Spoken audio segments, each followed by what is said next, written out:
तो ocean current को लेके बड़ा कंफ्यूजन रहता है बच्चों में कि क्या है, कहाँ पे फ्लो है, कहाँ पे क्या किसका नेम है, नेम इतने सारे हैं सर याद नहीं हो रहे हैं। तो याद करने की जरूरत नहीं होती यार कोई चीज़, ठीक है, समझते हैं पहले क्या होता है ये। तो बिल्कुल बेसिक से करेंगे। आपको अगर 2x करके देखना है तो 2x करके देख लेना, क्योंकि मैं बहुत ही बेसिक चीज़ों से पढ़ाऊँ। तो यार बेसिकली करंट होता क्या है? Current is nothing but the flow, ठीक है। आपने घर में देखा होगा इलेक्ट्रिक करंट, वो क्या है? वो आपका है फ्लो ऑफ इलेक्ट्रॉन्स, ठीक है। इन द सेम वे जो आपका वाटर का फ्लो होगा, यानी ओशन में जो वाटर का फ्लो होगा,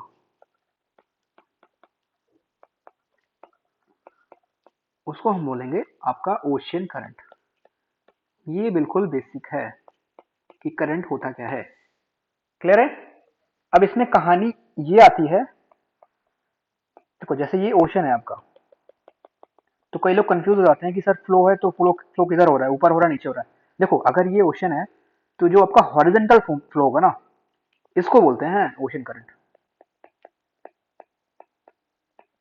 यानी जो हॉरिजेंटल फ्लो या हॉरिजेंटल मूवमेंट होती है वाटर की, that is your ocean current.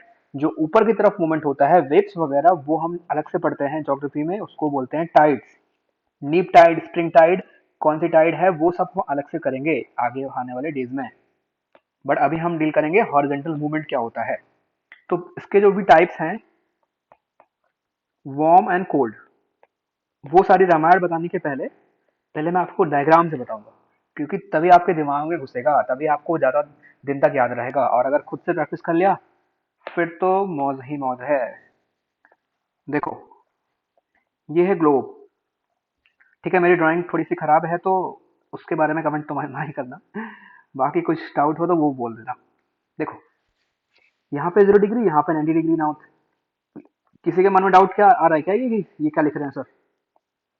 तो भैया ये लोकेशन होती है, ठीक है, लैटिट्यूड्स हैं। लैटिट्यूड की हेल्प से हम लोकेशंस मार्क करते हैं। तो ये 90 डिग्री नॉर्थ होती है ऊपर, ये आपका 0 डिग्री होता है इक्वेटर। तो आपका यहाँ पे हम अगर सन बना लें, सन तो यहीं पे होगा, इसको थोड़ा सा सजा बजा दें तो ऐसे, ठीक है, अच्छा लगेगा। तो अब यहाँ पे सन है यार, तो यहीं पे तो हीट होगी ना, जहाँ पे सन वहीं पे तो ज्यादा गर्मी होगी, तो यहाँ पे हीट। तो मतलब यहाँ पे पानी कौन सा होगा आपका? Warm water. क्लियर है? बट पोल्स पे, क्योंकि पोल्स पे तो सन है नहीं, तो वहां पे आपका होगा कोल्ड एरिया। कोल्ड एरिया का मतलब कोल्ड वाटर दोनों साइड, ठीक है। तो भाई जब कोल्ड वाटर है, तो अभी हमें क्या पढ़ना है? दोनों टाइप्स ओशन करंट के। ओशन करंट क्या था? Flow of water. वार्म कौन सा होगा? जब वार्म गर्म पानी फ्लो होगा तो उसको बोलेंगे वार्म। कोल्ड कौन सा होगा? जब कोल्ड पानी फ्लो होगा। अब कहाँ से कहाँ फ्लो होगा, ये आता है क्वेश्चन। तो भाई गर्म पानी तो वहीं से फ्लो होगा ना जहाँ पे होगा। तो जब आपका जीरो से ऊपर की तरफ फ्लो होगा, यानी कि 0 डिग्री से अगर ऊपर की तरफ पानी फ्लो हो रहा है, तब हम उसको बोलेंगे वार्म करंट। क्यों? क्योंकि इक्वेटर पे तो है गर्म पानी, उसी को तो लेके जाएगा ऊपर। इन द सेम वे अगर हम सदर्न हेमिस्फेयर की भी बात करें, तब यहाँ पे भी वही सेम कहानी है कि जब इक्वेटर से पोल की तरफ जाएगा, तब हम बोलेंगे इसको वार्म करंट। बट अगर आपका पोल से इक्वेटर की तरफ पानी आ रहा है ऐसे, तो ऑब्वियस है पोल्स पे कौन सा पानी था? ठंडा पानी था। वो अगर आएगा इक्वेटर की तरफ, तो वो आपका होगा कोल्ड करंट या कोल्ड ओशियन करंट। क्लियर है? इसमें कोई डाउट नहीं होना चाहिए, मैं फिर से बता दे रहा हूँ यहाँ समझा के। देखो ये है आपका 0 डिग्री, जितनी बार खुद से लिखोगे उतना क्लियर होगा। और अभी ये बिल्कुल बेसिक पढ़ा रहा हूँ, ये कॉन्सेप्ट अगर क्लियर हुआ तो फिर आगे कोई डाउट इसमें नहीं आएगा, याद करने की कुछ जरूरत नहीं पड़ेगी। सिंपल था भाई, पानी बीच में यहाँ पे गर्म है, तो यहाँ से जो पानी ऊपर की तरफ जा रहा है वो गर्म पानी यानी जा रहा है ऊपर, और गर्म पानी इधर जा रहा है। देखो अलग अलग हेमिस्फेयर में हम अलग अलग तरीके से पढ़ते हैं, मैं दोनों हेमिस्फेयर को साथ में यहाँ पढ़ा रहा हूँ आपको, ठीक है। तो ऐसे पानी को हम बोलते हैं वार्म करंट। तो वार्म ओशन करंट की डेफिनेशन हम क्या बोल सकते हैं, जो एग्जाम में आपको वो आएगा, ठीक है, ये सारी रामायण नहीं आएगी, वो आपको समझने के लिए मैंने समझाया था। तो एग्जाम में जो डेफिनेशन आएगी वो ये लिखा रहेगा कि वार्म करंट किसको बोलते हैं। तो वार्म करंट बोलते हैं, आप खुद से बना सकते हो कि देखो 0 डिग्री से फ्लो हो रहा है 90, तो मतलब flow of water from 0 degree towards 90 degree. एक तो ये बोल सकते हो। दूसरा क्या बोल सकते हो, flow of water from equator to poles. ये भी तो बोल सकते हो, 0 डिग्री तो इक्वेटर होता है आपका। तीसरा ये भी इसको बोल सकते हो कि फ्लो ऑफ वाटर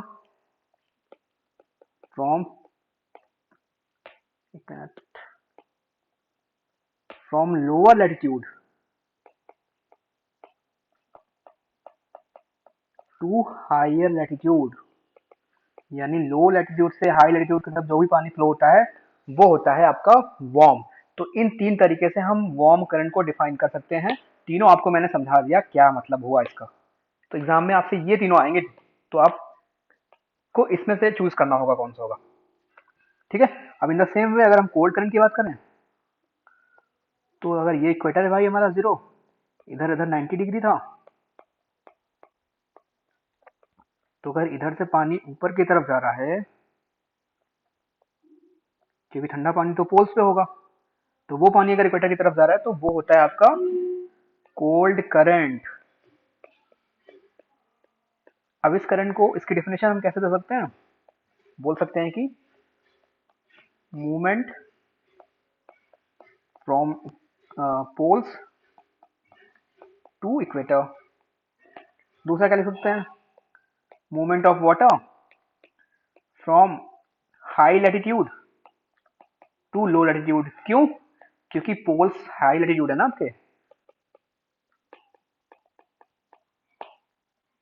तीसरा वही कि movement from 90 degree to 0 degree.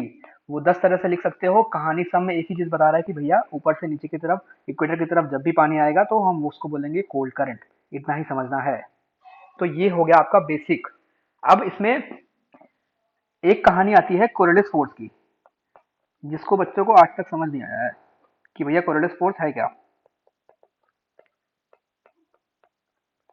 Spring spring check कर लेना, ठीक है। तो कोरियोलिस फोर्स देखो समझाता हूँ क्या आसान भाषा में। शक्तिमान, शक्तिमान देखा है आपने बचपन में, अभी भी देखते होगे, ये जो भी सुपर हीरो आपको पसंद हो, ठीक है, वंडर वीमेन जो भी देखते हो यार, मुझे तो नहीं पता, बड़े बड़े लोगों के बड़े बड़े वो हैं, ठीक है, जो भी आपको पसंद हो वो देखो। जो भी ऐसे घूमता था ना शक्तिमान, तब आसपास जितनी भी धूल होती थी सब उड़ता था, सब उड़ती थी, धूल हो गया, जितना भी मिट्टी वगैरह हो गई, उड़ती थी सारी। वही है आपका कोरियोलिस फोर्स, शक्तिमान वाला नहीं। अर्थ के बारे में जब हम बात करेंगे तब, नहीं तो एग्जाम में आए तो शक्तिमान लगा दो, ऑप्शन तो वैसे होगा नहीं शक्तिमान का। कोरियोलिस फोर्स क्या होता है, सर ने बताया था शक्तिमान जब घूमता है तो वही कोरियोलिस फोर्स है, नहीं वो नहीं है।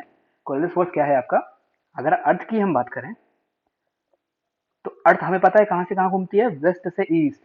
इसमें भी होता है डाउट बच्चों को कि अर्थ का मूवमेंट किधर से किधर होता है। भैया ईस्ट से वेस्ट नहीं होता अर्थ का मूवमेंट। अर्थ जो आपकी घूमती है वो वेस्ट टू ईस्ट घूमती है, ठीक है, तो ये याद रखना। तो जब आपकी अर्थ घूम रही है ऐसे, इस एक्सिस पे ऐसे ऐसे इधर उधर, तो भाई ये भी तो चीजों को रोटेट करेगी। जैसे शक्तिमान की घूमने की वजह से उसके आसपास की चीजें भी घूमने लगती हैं, इन द सेम वे अर्थ की घूमने की वजह से भी तो चीजें घूमेंगी। अब कौन सी चीजें घूमेंगी, वो होगा आपकी विंड, आपका वाटर, ठीक है। आप नहीं घूमोगे, वो फिजिक्स का कॉन्सेप्ट है, क्यों आप नहीं घूमोगे। तो जब विंड और वाटर भी घूमेंगे तब किस डायरेक्शन में घूमेंगे वो देता है आपका कोरियोलिस फोर्स। जो फोर्स इनको घुमाता है उसी को हम बोलते हैं कोरियोलिस फोर्स।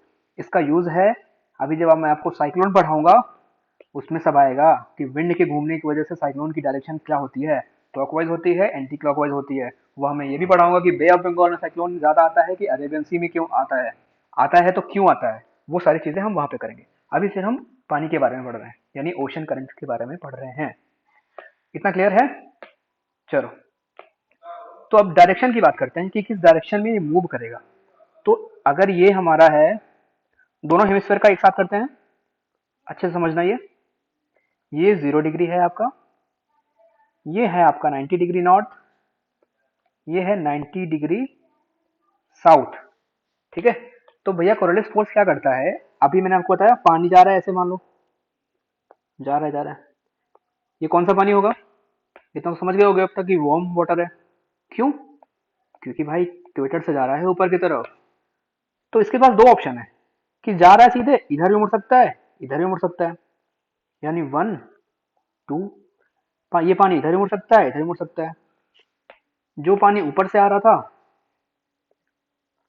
उसके पास भी तो दो ऑप्शन है कि इधर भी मुड़ सकता है, इधर भी मुड़ सकता है, इधर भी, इधर भी। तो कोरियोलिस फोर्स किधर मुड़ता है वो हमें पढ़ना है। तो वो आपका है कि इन नॉर्दर्न हेमिस्फेयर आपका Coriolis force moves object towards right. ये याद रखना, आगे काम देगा। राइट उसको कह लो या उसको क्लॉकवाइज कह लो। क्लॉकवाइज क्यों वो मैं आपको बताता हूँ डायग्राम से। बट ये आपको याद रखना है कि जब आपका कोरियोलिस फोर्स नॉर्दर्न हेमिस्फेयर में चीजों को घुमाता है towards right, but southern hemisphere में वो घुमाएगा टुवर्ड्स लेफ्ट, या उसको कह लो आप एंटी क्लॉकवाइज।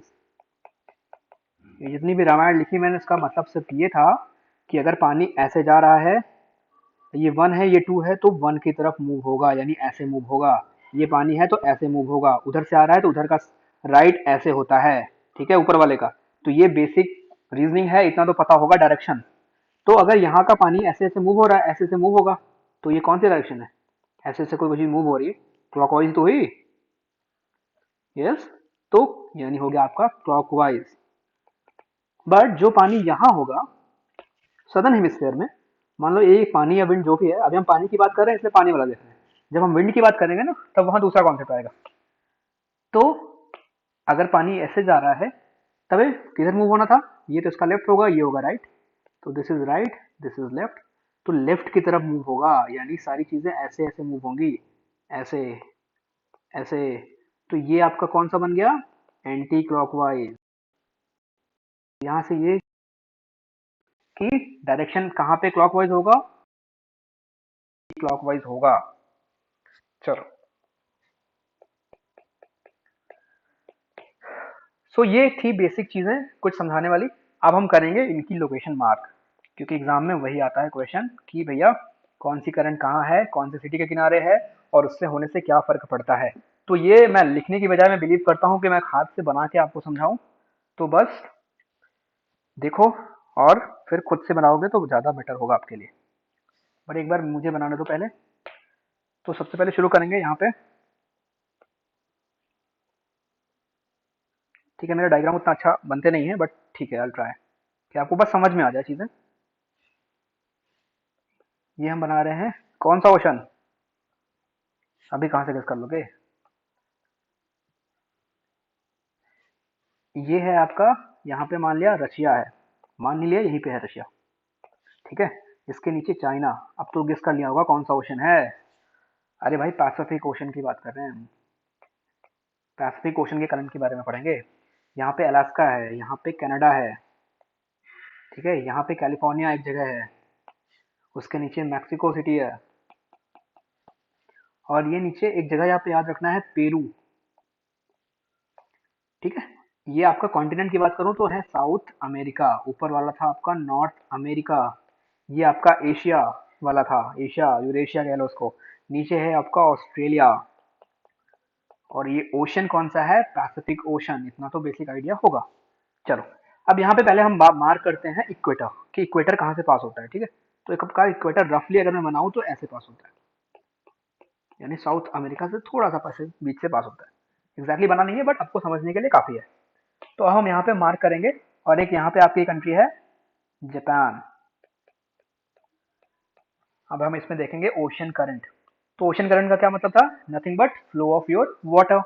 तो भैया यहाँ पे जो पानी है जस्ट बिल्कुल इक्वेटर के ऊपर, मैं रेड से मार्क कर रहा हूँ सारे वार्म ओशन करंट को, और ब्लू से मार्क करूंगा सारे कोल्ड को। ठीक है, और वार्म कोल्ड क्या होते हैं मैं आपको बता चुका हूँ।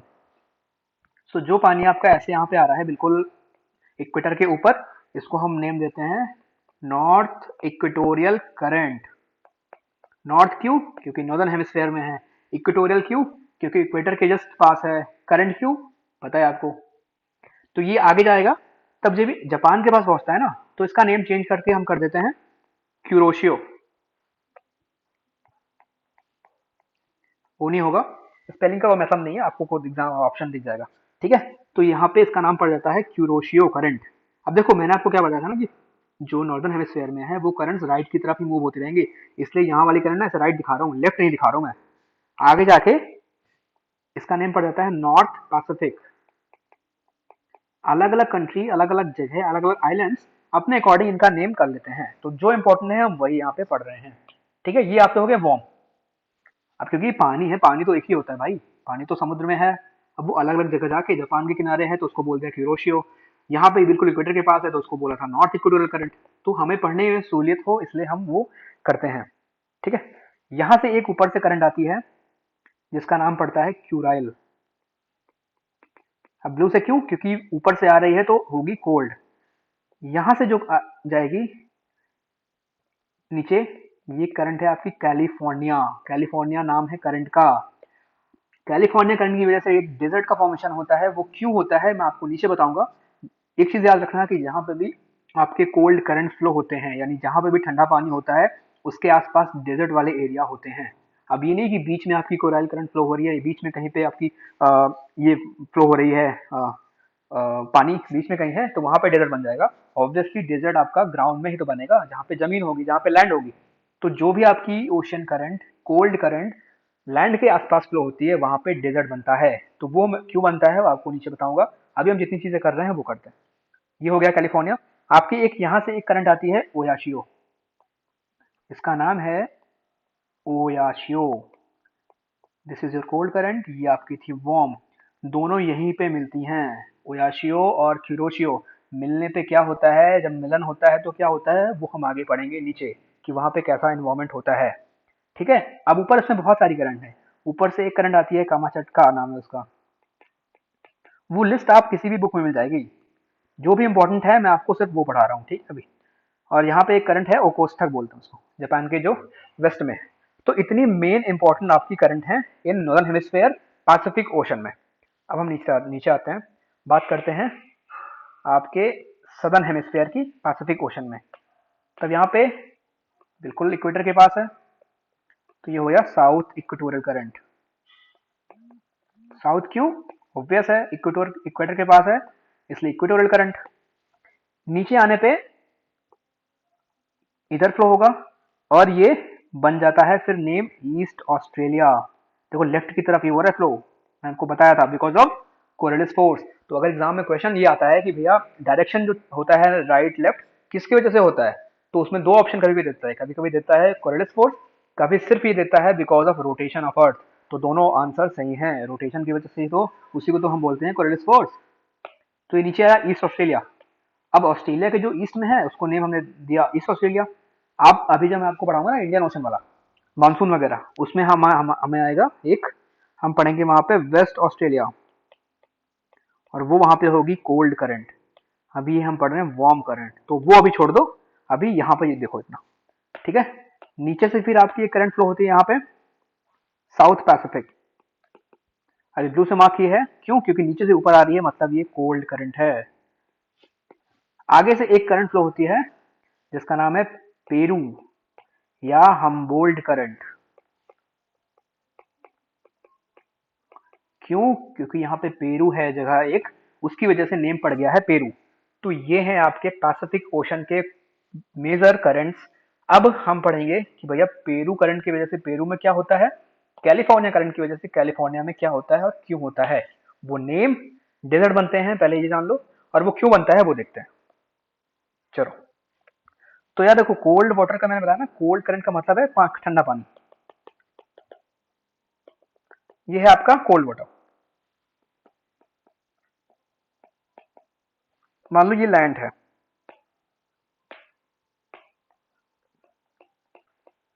ठीक है, जो भी जगह है कैलिफोर्निया मान लो। अब ये कैलिफोर्निया करंट है, मतलब ठंडा पानी है। अब यार ठंडा पानी है तो वहां पे एक कॉन्सेप्ट होता है जो आपको मैं साइक्लोन में पढ़ाऊंगा, विंड में पढ़ाऊंगा, कि जहां पे ठंडक होता है वहां पे विंड ना डिसेंड करती है, मतलब नीचे गिरती है। जब नीचे गिर रही है भैया तो फिर ऊपर बादल कहाँ से बनेंगे? जहाँ पे गर्मी होती है, जैसे यहाँ पे अगर हॉट एरिया है, वहां पे एयर राइज करती है। एयर राइज करेगी तो अपने साथ मॉइस्चर ऊपर लेके जाएगी, मॉइस्चर लेके जाएगी तो आगे बारिश कराएगी। बट जहाँ पे कोल्ड वाटर होगा, वहां पे एयर डिसेंड करेगी, एयर डिसेंड करेगी तो मतलब राइज नहीं कर रही है, राइज नहीं कर रही है तो यहाँ पे फिर मॉइस्चर नहीं हो रहा है। जब मॉइस्चर नहीं हो रहा है तो बादल नहीं बन रहे हैं, जब बादल नहीं बन रहे हैं तो आगे जा नहीं रहे हैं। जब आगे जा नहीं रहे हैं तो जो आसपास के लैंड एरिया है वहां पे जीरो या लेस देन 25 सेंटीमीटर प्रेसिपिटेशन है। बारिश कम है। जब भाई बारिश कम है तो सूखा ही तो पड़ेगा, डेजर्ट एरिया ही तो बनेंगे। फिर से समझो, कोल्ड था पानी, ठंडा था, एयर डिसेंड कर रही है, एयर राइज कर नहीं रही है, यानी एवापोरेशन कम हो रहा है। जब एवापोरेशन कम हो रहा है या बिल्कुल नील है, तब भाई बादल कहाँ से बनेंगे? बादल नहीं बन रहे हैं तो फिर पानी कहाँ से गिरेगा? जब पानी ही नहीं गिरेगा यानी आपकी प्रिसिपिटेशन लेस देन 25 सेंटीमीटर है। और यही डेफिनेशन होती है आपकी डेजर्ट की। जब आपको डेजर्ट पढ़ाऊंगा तब उसमें डेफिनेशन होती है कि प्रिसिपिटेशन लेस देन 25 सेंटीमीटर अगर हो रही है, तब वहां पे बनता है आपका डेजर्ट एरिया। तो इसी वजह से जो यहाँ पे ऊपर कैलिफोर्निया में बनता है आपका मोजावे डेजर्ट, ये पूछ लेता है, या इसको बोलते हैं हम सोनोराम भी। यहाँ पे कैलिफोर्निया में मोजावे डेजर्ट या सोनोराम। पेरू के पास बनता है कौन सा, वो आप खुद सर्च कर लेना, कुछ होमवर्क करो खुद से, ठीक है। पेरू के पास एक बनता है, इन द सेम वे एक डेजर्ट बनता है, ठीक है। सेम आपको रीजन क्या है मैंने यहाँ पे एक्सप्लेन कर दिया है। चलो नेक्स्ट हम पढ़ते हैं अटलांटिक क्वेश्चन में करंट्स के बारे में, सेम वे में। वहां पे आपको एक कहानी भी बताऊंगा, टाइटैनिक वाली। मूवी सबने देखी होगी, देखिए, ठीक है। चलो, ऐसे यार क्योंकि यूट्यूब पे पढ़ा रहा हूँ तो पता भी नहीं लगता है कि लोगों को समझ आ रहा है नहीं आ रहा है। लाइव क्लास में तो बढ़िया होता है कि तुरंत रिव्यू, तुरंत सब कुछ मीट पे। चलो ठीक है, तो यार ये हम करते हैं अब अटलांटिक क्वेश्चन की। तो थोड़ा सा मुझे बनाने दो पहले। गेस कर सकते हो कौन से ओशन ये है कॉन्टिनेंट्स? ये है आपका नॉर्थ अमेरिका, ये है साउथ अमेरिका। थोड़ा सा बेटर इसको बना सकते हैं।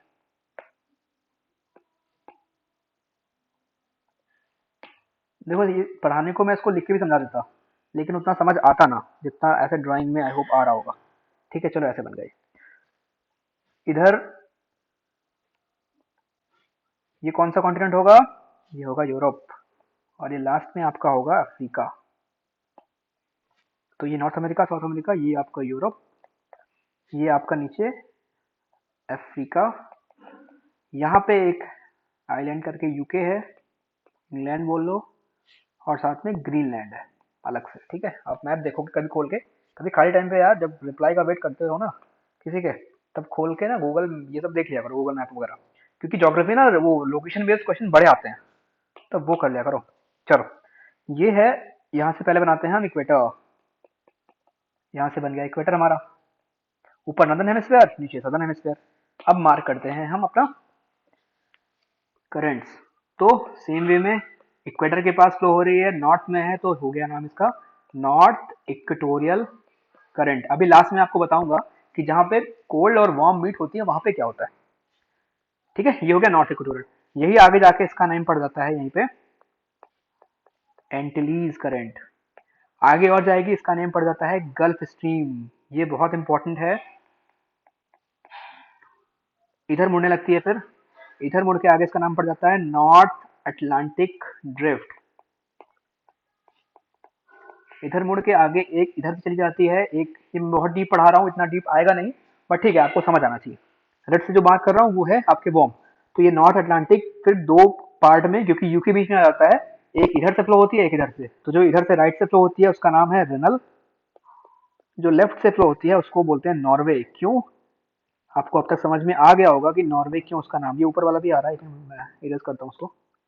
आपको अब तक समझ आ गया होगा कि भैया नॉर्वे क्यों बोलते होंगे, क्योंकि यार नॉर्वे नॉर्वे देश है वहां पे आसपास।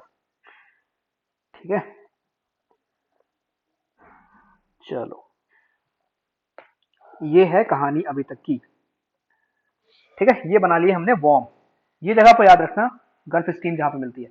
अब ऊपर से एक करंट आती है यहाँ पे लैब्राडोर। ये क्वेश्चन हजारों बार आ चुका है हर एग्जाम में कि यार लेब्राडोर गल्फ स्ट्रीम, लेब्राडोर कौन से करंट के साथ मिलती है, कौन से वार्म करंट के साथ, वहां पे क्या होता है। हजारों बार आ चुका है, ठीक है। ये थी आपकी वार्म करंट, ये थी आपकी ऑब्वियस है कोल्ड करंट। तो एक यहां से एक करंट नीचे आती है, कैनरी, कैनरी करंट। तब आपको यहाँ एक चीज दिख नहीं रहा है, ये ये ये भाई साहब और ये, यानी ये गोला सा बन ही गया यहाँ पे, गोला सा बन गया। इसको हम बोलते हैं गायर। समझते चलो नहीं, बाद में डायग्राम देख के जो स्क्रीनशॉट लेते हैं ना, उनको कुछ समझ में नहीं आता, जो खुद से बनाएंगे उन्हीं को समझ में आएगा। तो गायर का मतलब है यार गोला सा बन जाता है। इसी गायर में जो एक सी होती है उसका नाम है सेरेगेसो सी, ठीक है, सेरेगेसो सी उसी का नाम है, इसी के अंदर जो है सी, उसको बोलते हैं सी ऑफ काम, क्योंकि चारों तरफ से अलग अलग, कहीं गर्म पानी कहीं ठंडा पानी है, उसकी वजह से वो बिल्कुल काम है अंडर वाटर। एक सरोगेसम वीड होती है यानी घास होती है, वो वहां पे पाई जाती है, इसलिए उसका नाम पड़ गया सरोगेसम सी। एग्जाम में क्वेश्चन आता है the name of the sea without coast, the only sea which has no coast, that is your Sargasso sea. तो ये याद रखना। वापस आते हैं अपनी कहानी पे, वो ये थी लेब्राडोर और गल्फ स्ट्रीम यहाँ पे मीट करती हैं। जगह का नाम याद रख लो, न्यू फाउंडलैंड, कनाडा में पड़ता है ये, कनाडा के आसपास। यहाँ पे क्या होता है कहानी वो हम आगे आपको नीचे बताऊंगा लास्ट में, ठीक है। अब इधर वाले करंट की बात करते हैं, इधर वाला मार्क कर लेते हैं जल्दी से। ये आपके हो गए साउथ इक्वेटोरियल करंट, क्योंकि साउथ में है, इक्वेटर के पास है। नीचे आपका आता है ब्राजील करंट। ब्राजील करंट क्यों? करंट करंट से सिर्फ इतना आपके दिमाग में आना चाहिए कि पानी की बात कर रहा है, पानी फ्लो हो रहा है, ब्राजील के बगल से फ्लो हो रहा है, इसलिए नाम पड़ गया ब्राजील करंट। एक करंट नीचे से जाती है, इसका नाम है फॉकलैंड करंट।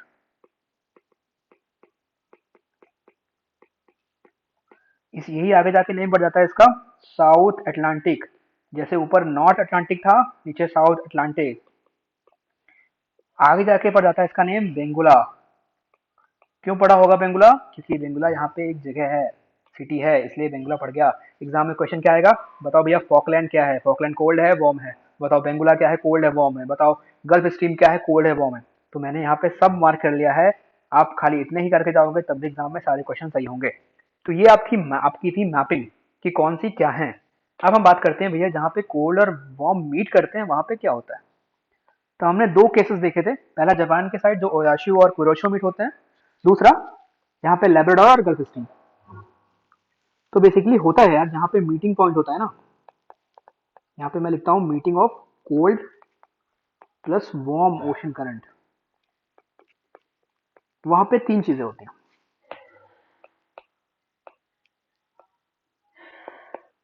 तीन चीजें क्या होंगी? First, foggy environment. इसको ऐसे समझो कि यार एक हल्का गर्म पानी, एक कोल्ड पानी मिलेंगे तो थोड़ा सा गुनगुना पानी बनेगा ना, मतलब ऐसा नहीं गुनगुना कि जितना आप पी रहे हो वैसा वाला, बट अगेन कंपेरेटिवली वो बन जाएगा थोड़ा सा। तो वो बना देता है एक फॉगी इन्वायरमेंट। अब ये फॉग क्यों होता है वो हम पढ़ते हैं क्लाइमेटोलॉजी में, अभी हम पढ़ रहे हैं ओशनोग्राफी। तो ये ज्योग्राफी है, बड़ी मजेदार है, ठीक है। आगे हम अगर रहे साथ तो हम पढ़ेंगे वो सारी चीजें भी। तो ये फॉगी इन्वायरमेंट है। और दूसरा क्या करता है, ऑब्स्ट्रक्ट करता है नेविगेशन। ऑब्वियस है, फॉगी इन्वायरमेंट है भैया तो शिप कहाँ जा पाएगी, इसीलिए आपकी टाइटैनिक यहीं पे डूबे थे। वो कैसे वहां पे बताता हूँ। ऑब्स्ट्रक्ट करता है नेविगेशन। तीसरा, गुड फिशिंग ग्राउंड, ये क्वेश्चन आ चुका है। मछलियां बहुत होती हैं यहाँ पे सर, इसलिए जापान की इकोनॉमी मछलियों पे बहुत हेल्प, मछलियां बहुत हेल्प करती हैं जापान की इकोनॉमी। क्यों? क्योंकि जापान के लेफ्ट में भी एक ऐसे मीटिंग पॉइंट है, राइट में भी है। तो ये तीन चीजें होती हैं। तो बेसिकली जो न्यू फाउंड लैंड मैंने आपको बताया ऊपर, वहां पे क्या हुआ था, वहां पे लेब्राडोर जो कि आपकी कोल्ड करंट थी, वो मीट करती है गल्फ स्ट्रीम जो कि आपकी है वार्म करंट, दोनों मिलकर बनाती हैं ये फॉग एनवायरनमेंट। तो आपकी टाइटैनिक आ रही थी मजे से, उसको दिखा ही नहीं आइसबर्ग, क्योंकि था आपका फॉगी एरिया, ठीक है। तो भिड़ गए, टाटा बाय बाय हो गया। तो बाकी की डिटेल के लिए आप 1998-99 में मूवी आई थी वो देख लेना, बट ज्योग्राफी वाली चीजें ही देखना उसमें, बाकी चीजें मत देखना और एग्जाम के बाद देखना। चलो, सो इतनी कहानी थी कहाँ, और ये नेम याद रखना, एक तो मैंने बता दिया